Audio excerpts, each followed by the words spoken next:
ગુજરાત યુનિવર્સિટીમાં જાતીય સતામણો મુદ્દો ગૃહમાં ગુંજ્યો। જાતીય સતામણીમાં મદદનીશ પ્રાધ્યાપકને ફરજમુક્ત કરાયાનો સરકારનો જવાબ।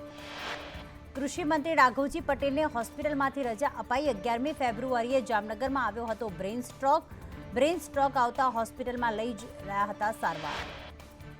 પાલનપુરમાં આરટીઓના ટેકનિકલ અધિકારીઓનો વિરોધ। વિવિધ માંગણીઓને લઈને નોંધાવ્યો વિરોધ।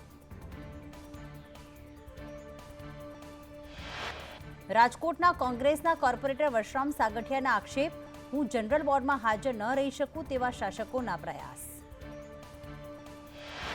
તો વેરાવળ બંદરેથી ઝડપાયેલા ડ્રગ્સ કેસમાં કાર્યવાહી। જામનગરના પિતા પુત્રને રાઉન્ડ અપ કરાયા। ધોરણ 10 અને 12ના વિદ્યાર્થીઓ માટે મોટા સમાચાર। આજથી હોલ ટિકિટ ડાઉનલોડ કરી શકાશે।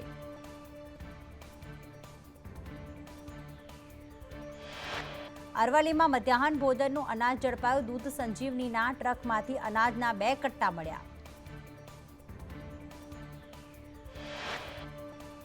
સુરતના મહિધરપુરામાં તંત્રની કામગીરી સામે રોષ। પાણી જોડાણના કામ બાદ થીગડા મારતા રોષ। પશ્ચિમ બંગાળમાં સંદેશખાલી હિંસાના મુખ્ય આરોપી શાહજહાં શેખની 55 દિવસ બાદ ધરપકડ। ઈડીની ટીમ પર હુમલો કર્યા બાદ હતો ફરાર। રાજ્યમાં આવતીકાલથી 2 દિવસ માવઠાની આગાહી। અમરેલી, ભાવનગર, પોરબંદરમાં માવઠાની આગાહી।